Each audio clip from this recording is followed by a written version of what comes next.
towards the end of the darshan at Delhi temple, he sat next to his harmonium and played a few melodies of the Hare Krishna mantra and chanted. And then he pushed the harmonium away and he said, this is the way to please Krishna, to chant the Hare Krishna mantra in different melodies. During Srimad Bhagavatam class, in that lecture he was talking about hogs, dogs, camels and asses. And my parents came to that particular lecture. And my father's response after that was, he said, what kind of lecture was that? He was just talking about hogs, dogs, camels and asses. And Prabhupada gave us just what we needed to hear. But we're not always willing to accept. But it was very interesting. He was talking about Grihamedi life and hogs, dogs, camels and asses. No Radhe Radhe or intimate pastimes or anything like that.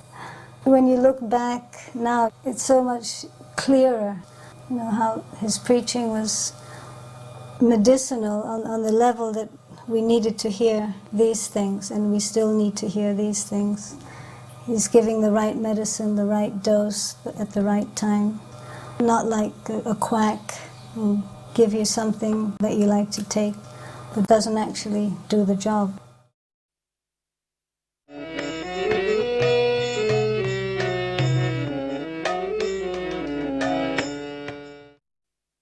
there are all the devotees.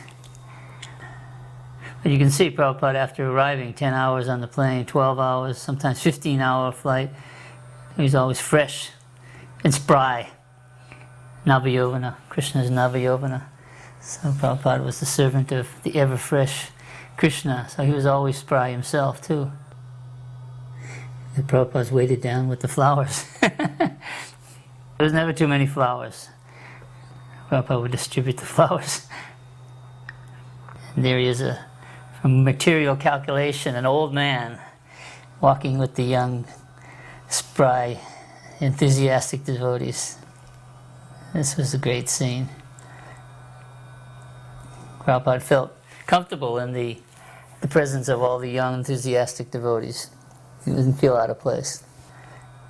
Srila Prabhupada would only come to Australia once a year, which was quite good, considering the remoteness of the country. But Prabhupada came to Australia 6 different times.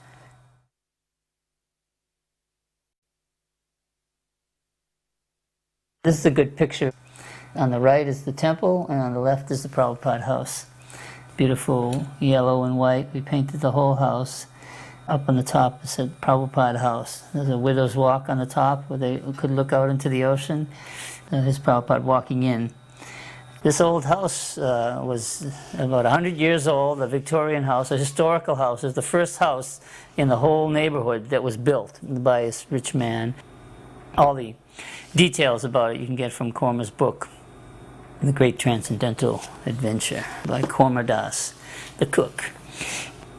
The whole house was redone, and we made it very elaborate, ebony wood, and the drapes and the walls, and the floors were all done over, and the chandelier, and Prabhupada walked in, he looked around, he says, all this is for me? And we said, yes, Prabhupada, this is Prabhupada's house, your house. So we were very happy. But before this time, we had always been operating out of small houses and storefronts, and the devotees collecting in the streets and enduring a lot of different hardships, distributing Srila Prabhupada's books. So moving into this new temple and inviting people was the crowning glory of all their efforts, and it was a time of great pride for the devotees to showcase their spiritual master in such a beautiful setting and such a relaxed atmosphere. And this marked a great historic time in Australia Yatra.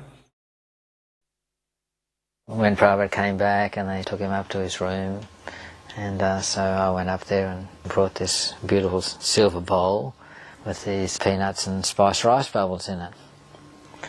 And I came in and put it down before Prabhupada and paid my obeisances. And then Prabhupada took out his Gayatri thread and started chanting his Gayatri. So all the other big Brahmins in the room brought out their Gayatri threads and sat there like this. And then, after a very short time, Prabhupada finished chanting his Gayatri. Everyone else still had their, sacred thread hooked around their thumbs. So Prabhupada reached into this bowl of these spiced rice bubbles, picked up a little bit and handed it to the nearest Brahmin who still had his thumb hooked around this Gayatri thread. And what a dilemma. So all the devotees immediately stopped chanting their Gayatri, put their hands out and accepted what Prabhupada was offering them. I've later found out from Shruta Kirti's book, this was a fairly common occurrence, that Prabhupada chanted his Gayatri very quickly. So one by one the devotees got up and left the room, and I was still sitting there alone with Prabhupada. And he asked me what my service is. I said, Prabhupada, I do cooking and deity worship. He said, oh, that is very nice.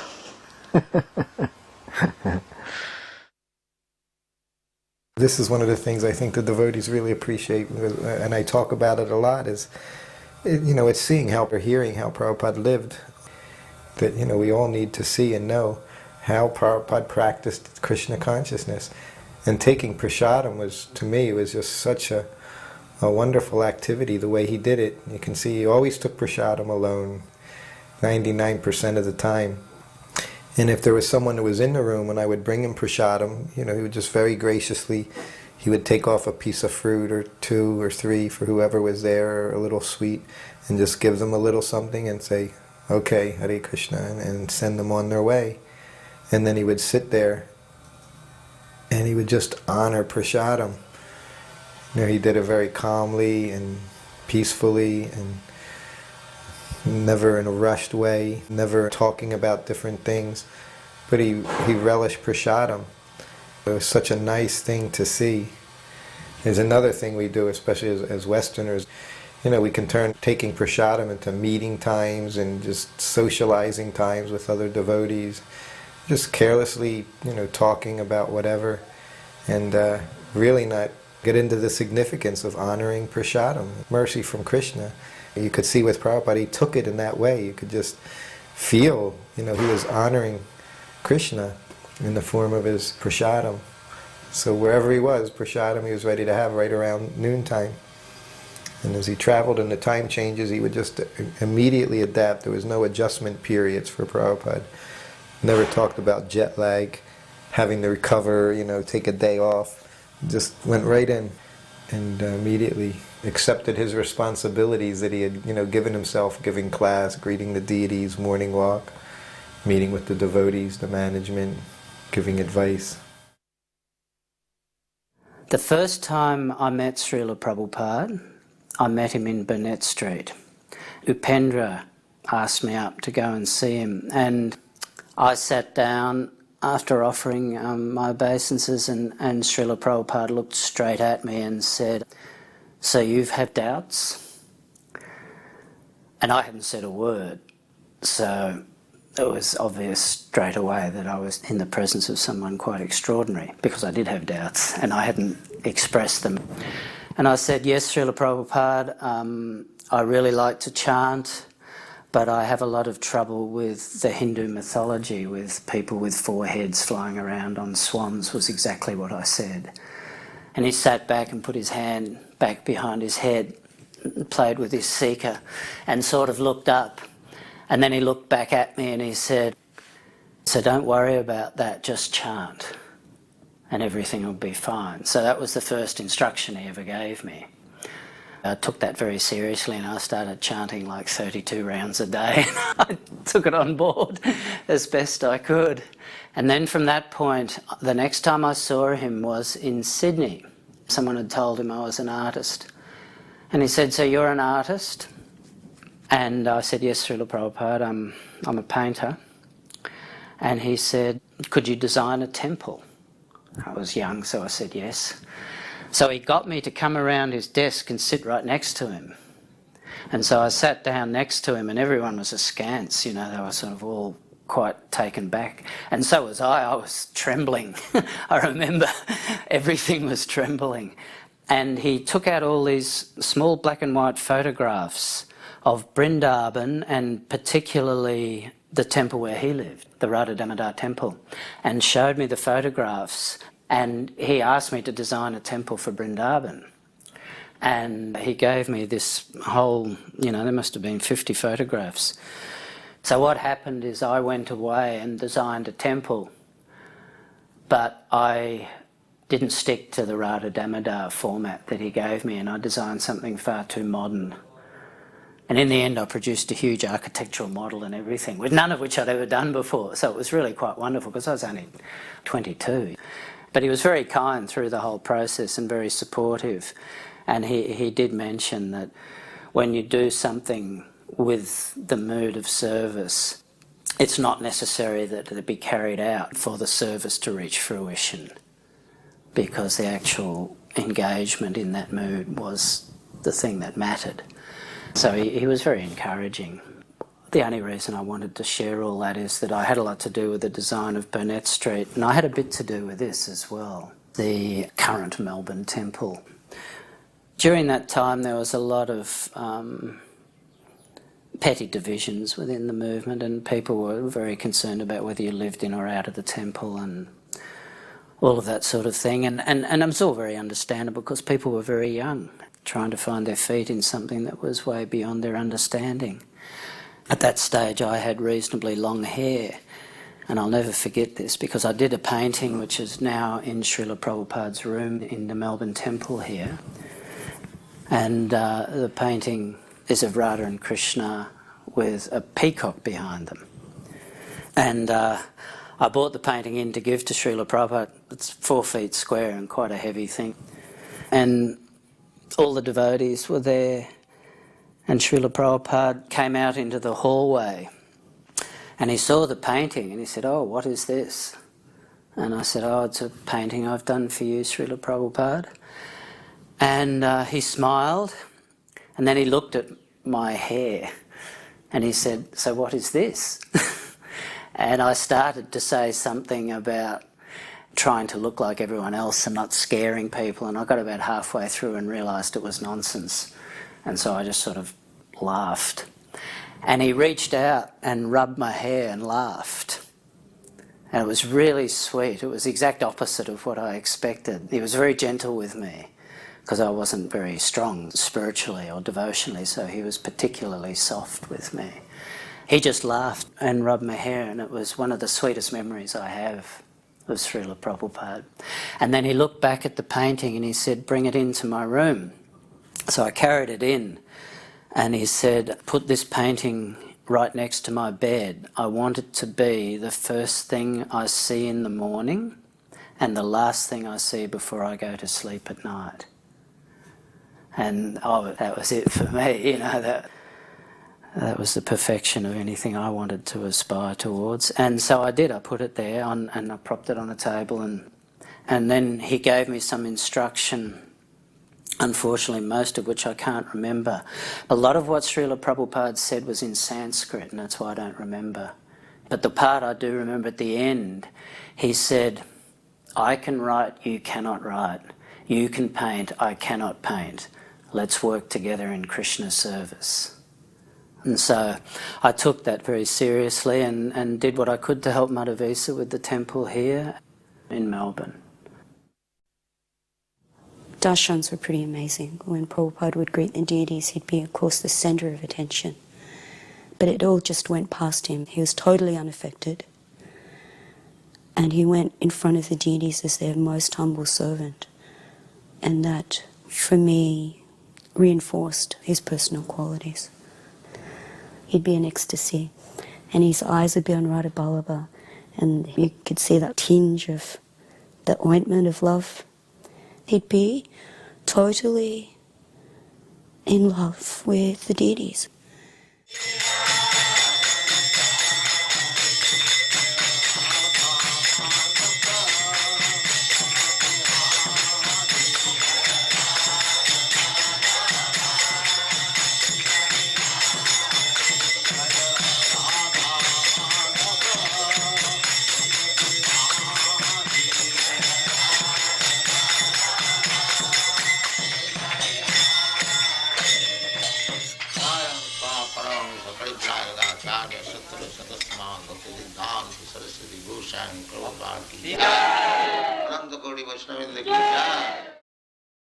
Srila Prabhupada's lectures at the Melbourne Temple were actually held in the evening.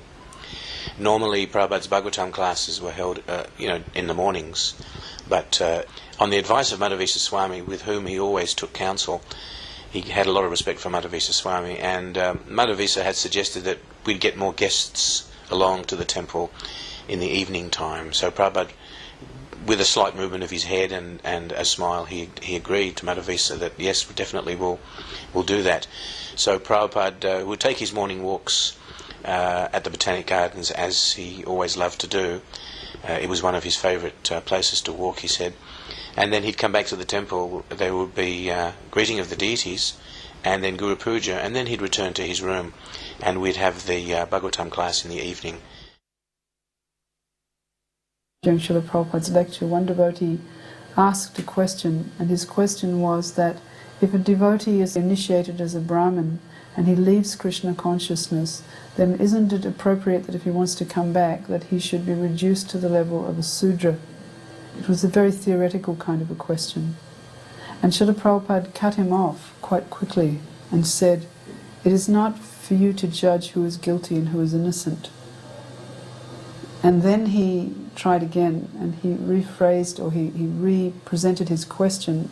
It may have been that he didn't think that Srila Prabhupada understood his question, but he tried again to explain this point that somebody who leaves should be put in a lower position and then work their way back up.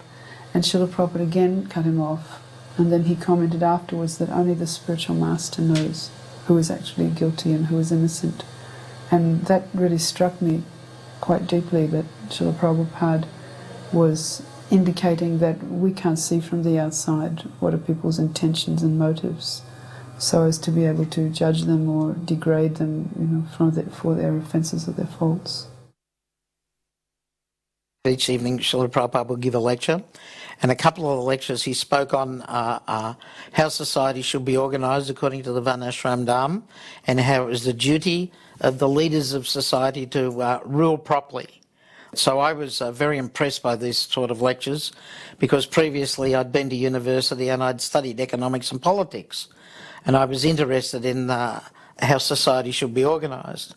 Previously in 1974, after coming back from the Mayapur festival, some devotees in America, Bhaktivedanta Prabhu in particular, were running for Congress. So in elections in Australia, I was put up to be the representative of the Ngobwi Trust Party, the political party of the Hare Krishna movement.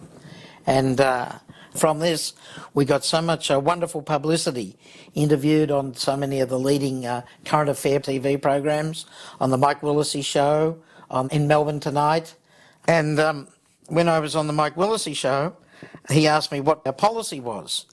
And I was explaining to him how we weren't so much interested in so many political ideologies, but actually we were more interested in the quality of the politician, of the morality of the politician. The politician should have good spiritual qualities, because in the past so many politicians were so corrupt and involved in so many different types of scandals and corruption, so they were of no good quality.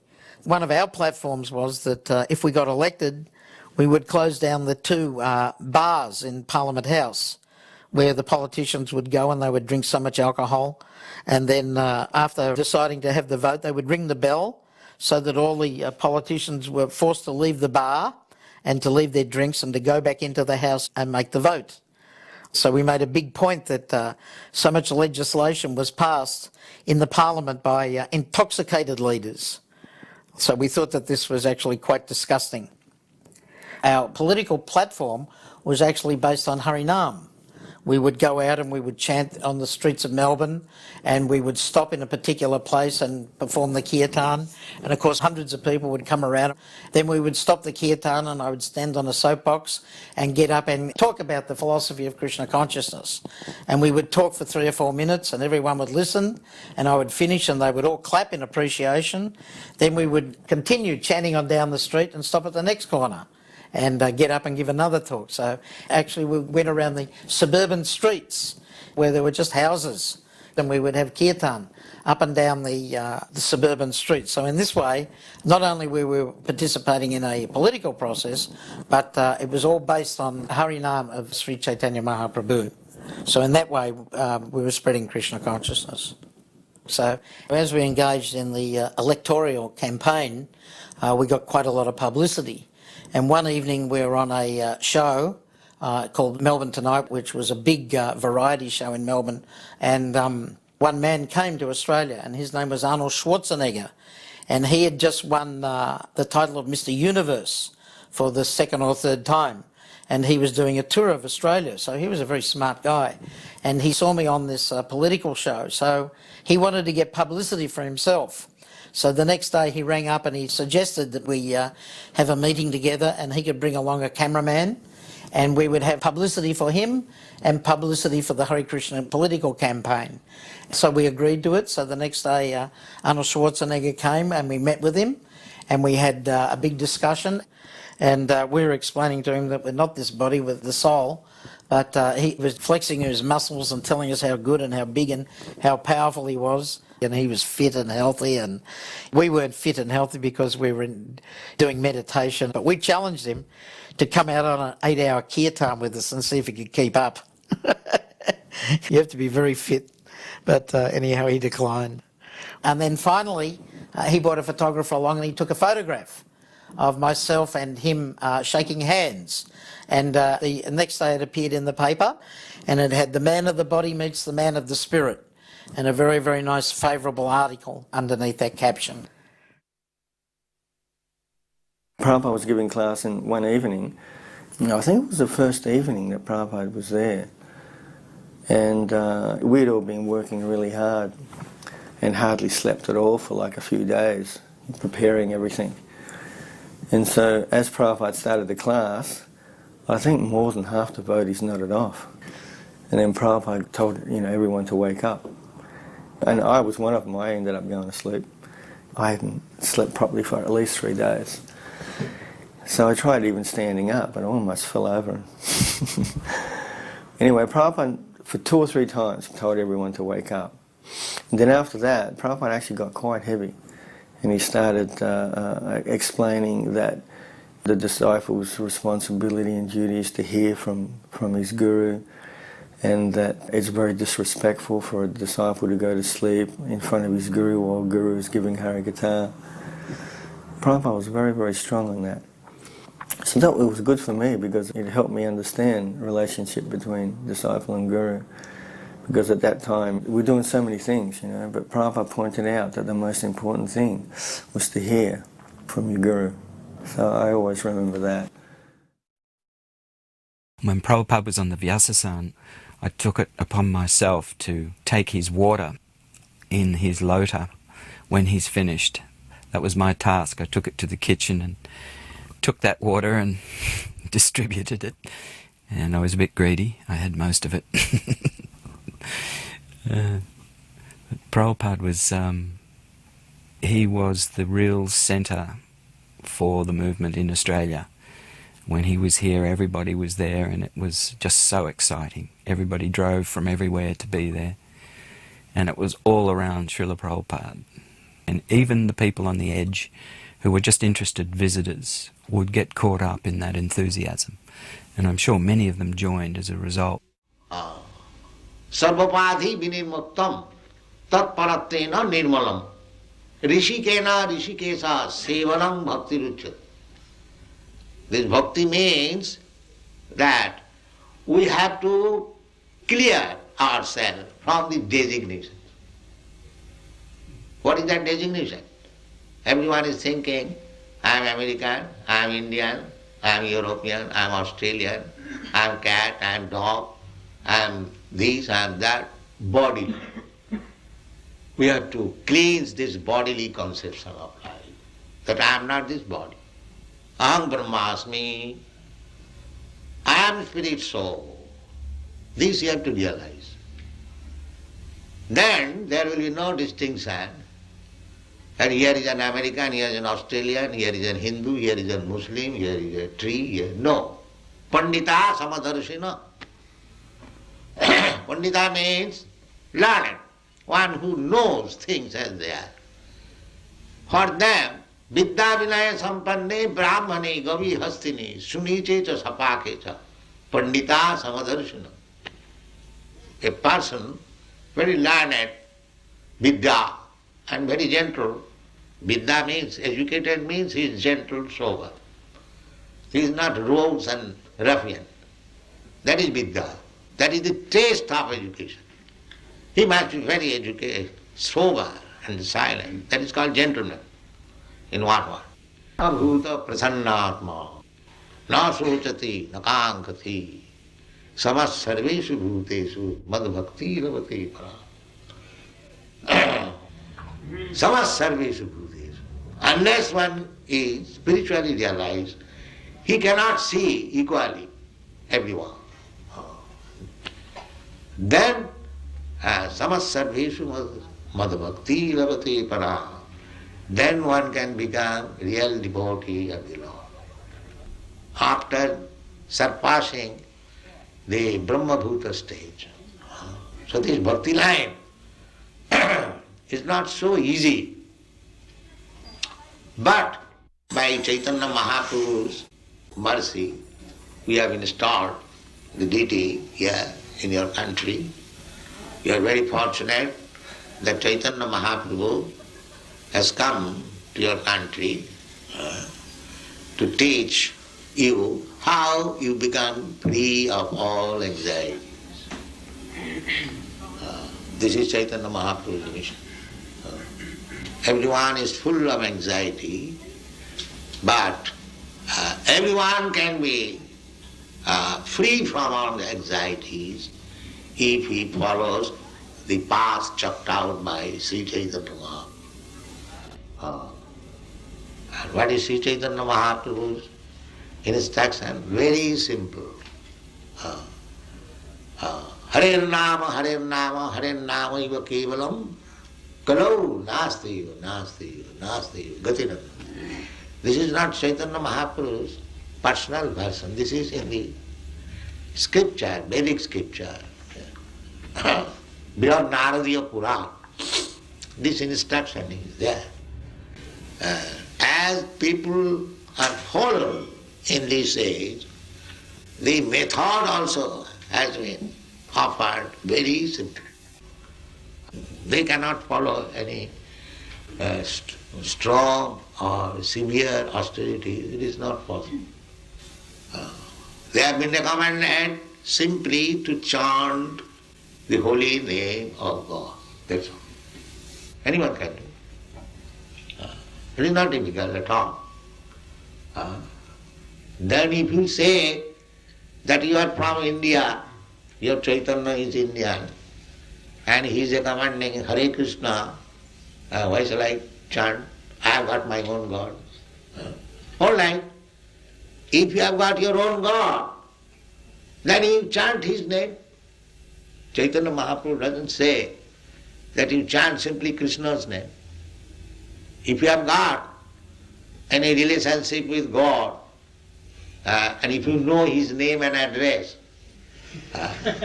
then you chant his name. Unfortunately, you do not know who is God, neither you know his address, neither his activities. So take this Krishna.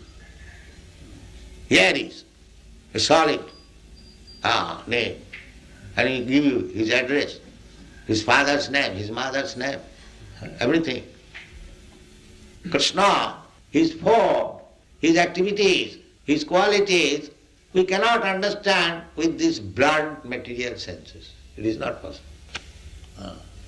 Athasya Krishna namadi na bhavet grahyam indriya. Then we have got this only possession in this, how it shall understand?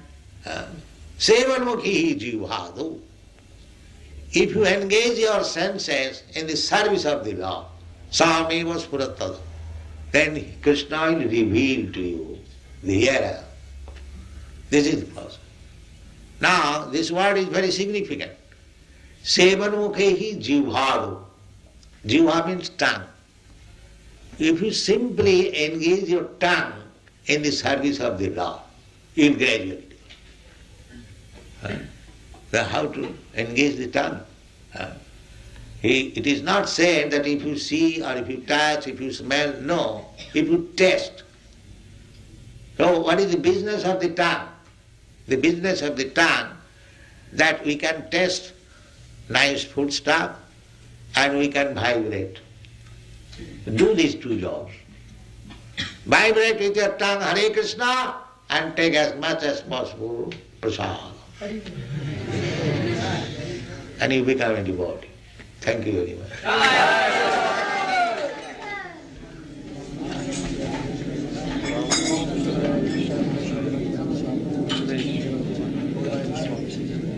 Any questions? If there are any questions, Test it. Make a trial. The temple is here. We are inviting. Come here. Do these two business. And our Madhurvisa Maharaj is ready to give you prasada and chance for dancing and singing. That's all. The things we taught together. The whole universe. Does that mean all the worlds in the universe, or just this earth? you're just wondering how it was possible for one king to rule a whole world. Seems like it is very difficult. Nowadays we have so many leaders and they cannot manage. Forget that. Where you are thinking that you cannot rule over, therefore others cannot. You are thinking in your turn. But that is possible. So that is not our field of activities. It is others, politics and... but let us, our business is how to improve our spiritual condition of life. Even if you don't rule over the world, it doesn't matter. So why you are anxious to rule over the world? It is not our business. You chant Hare Krishna and take prasad.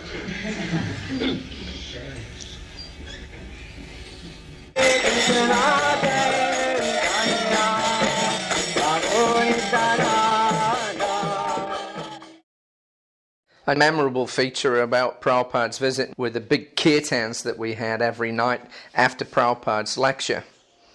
Prabhupada had praised Madhvisa Swami, who was our GBC, for his ability to lead kirtans, his enthusiasm for kirtan.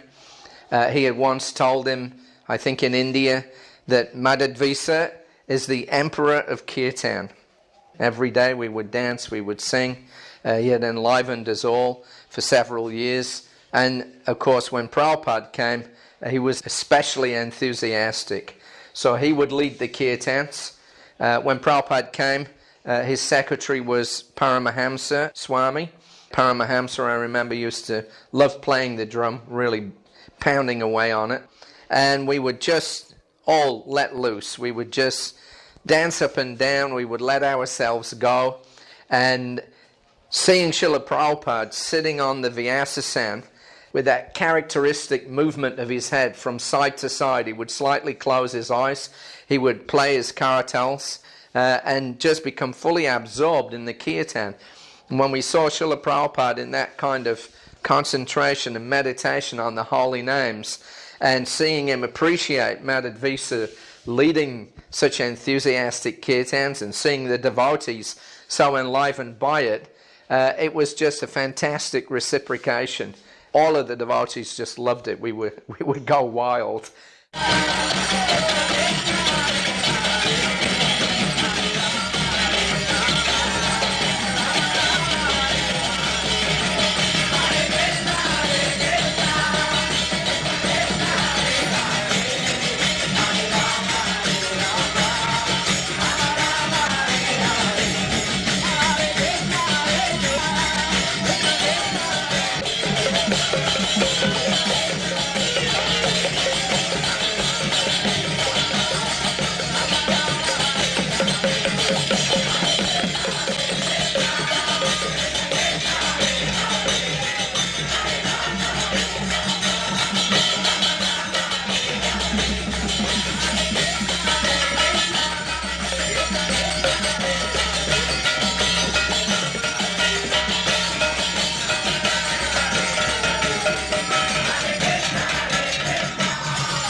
That's me playing the guitar.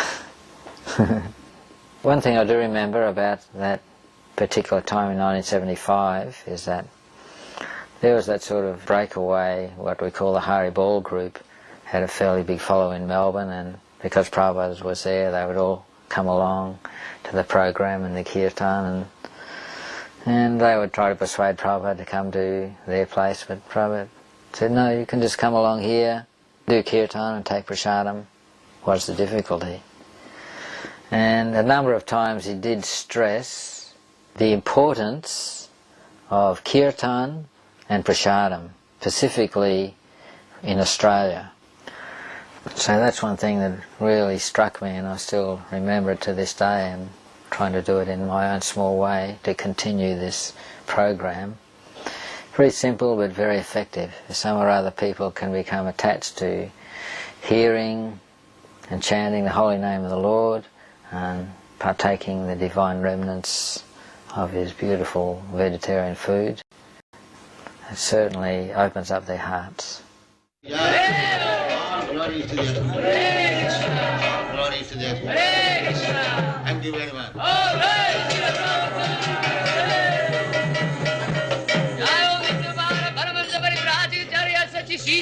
Bhaktivedanta Swami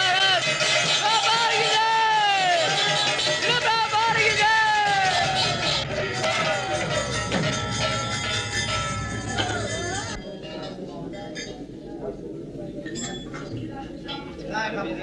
Prabhupada.